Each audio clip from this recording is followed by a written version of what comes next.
আজকে জুমার নামাজের পর থেকে সালাম ফিরানোর পরে প্রথম আমল আল্লাহু আকবার বলেন, একবার আল্লাহু আকবার, এরপরে তিনবার আস্তাগফিরুল্লাহ আস্তাগফিরুল্লাহ আস্তাগফিরুল্লাহ। বলার মানে কি? এটার ভিতরে একটা কৌশল আছে, একটা হিকমত অবশ্যই আছে। অনেকেই আমরা নামাজ পড়ার পরে মনের ভিতরে একটা ভাব আসে যে মনে হয় আমি এই সমাজের বড় নামাজি, মনে হয় না? আবার পিছনের দিকে তাকায়, কই ও রমানের বাপ কই? তেমন একটা মসজিদে আসে না। এটা কেমনে যে বেহেশতে যাইবো আল্লাহ জানে। বাহ, উনার কাছে বেহেশতে সম্পূর্ণ গ্যারান্টি। হয়তো উনি এই মসজিদে নাই, অন্য মসজিদে গেছে, অথবা উনি না আসারও একটা বিশেষ কারণ আছে, আল্লাহ ওনারা মাফ করে দিছে, কিন্তু আপনি সমালোচনা করতেছেন, আছে না এমন? এরপরে উনি সালাম ফিরায় নিজের একটা নামাজের দাবি করে, দেখ আসি দেয়, পিছনের দিকে ফিরে দেখে, করে না?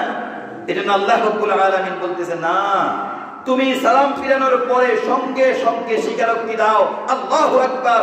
আমি নামাজ পড়ি আর না পড়ি, আল্লাহ সবার চাইতে বড়, আর যিনি বড় একমাত্র তিনি অহংকার করা সাজে। আমি 4 রাকাত অথবা 1 ওয়াক্ত নামাজ পড়ে অহংকার করা আমার জন্য সাজে। এরপরে আস্তাগফিরুল্লাহ 3 বার। কয়বার? কেন আস্তাগফিরুল্লাহ? কেন আস্তাগফিরুল্লাহ পড়ার কারণ হলো, আমাকে আল্লাহ যেইভাবে তাকবীরে তাহরিমা পড়ার জন্য বলেছে হয়তো সেভাবে মানতে পারি নাই, যেইভাবে আমাকে কিয়াম করার জন্য বলেছে করতে পারি নাই, যেভাবে আমাকে রুকু করার জন্য আমার নবী বলেছে আমার রুকুটা ঠিক সেভাবে হয় নাই, যেভাবে আমাকে সিজদা করার জন্য বলেছেন ঠিক সেইভাবে আমি সিজদা করতে পারি নাই। আল্লাহ নবী বলেছেন, সল্লু, ও আমার উম্মতেরা, 5 ওয়াক্ত নামাজ তোমার উপরে ফরজ, তুমি নামাজ পড়ো। সল্লু, তুমি নামাজ পড়ো, তবে কেমন করে পড়বা? কামা রাআইতুমুনি উসাল্লি, ঠিক যেভাবে আমি পড়েছি, আমাকে পড়তে তোমরা দেখেছো, ঠিক ওইভাবেই তোমাকে নামাজ পড়তে হবে। বলেন তো দেখি, এখানে এমন একজন মানুষ আছেন যে আল্লাহর নবীর রুকুর মতো আমার রুকু হইছে? আল্লাহর নবীর সিজদার মতো আমার সিজদা হয়? আম্মা জান আয়েশা সিদ্দিকা বলতেন, ও দুনিয়ার মানুষ, আমার স্বামী রাসূল আরবি সাল্লাল্লাহু আলাইহি ওয়াসাল্লাম সিজদায় যাইতো, আর আমি আয়েশা ভাবতাম আল্লাহর নবী ইন্তেকাল করেছে।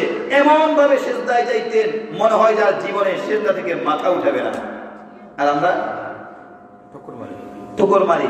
ওই যে মরক, হাঁস মুরগিকে যখন খুদ দেওয়া হয়, খুদ আপনাদের দিকে দেয়, খুদ দিলে মুরগি একটা টোক মারে, ঠোকর মেরে একটা খুদ নেয়। আমাদের সিজদাগুলো ঠিক এমন। কবে সালাম ফিরাবো আর কবে মসজিদ থেকে বের হবো মনে হয়েছে আমাকে আগুনের কুণ্ডুলি, ওই যে টুন্ডুলুটি বানায় যে, কুণ্ডুলির ভিতরে একটা মানুষকে রেখে দিলে যেমন ছটফট ছটফট করে, ঠিক কিছু কিছু মুসলমান আছে মসজিদের ভিতরে আসলে নামাজ পড়তে গেলে তার গায়ে এমন জ্বলা পড়া করে।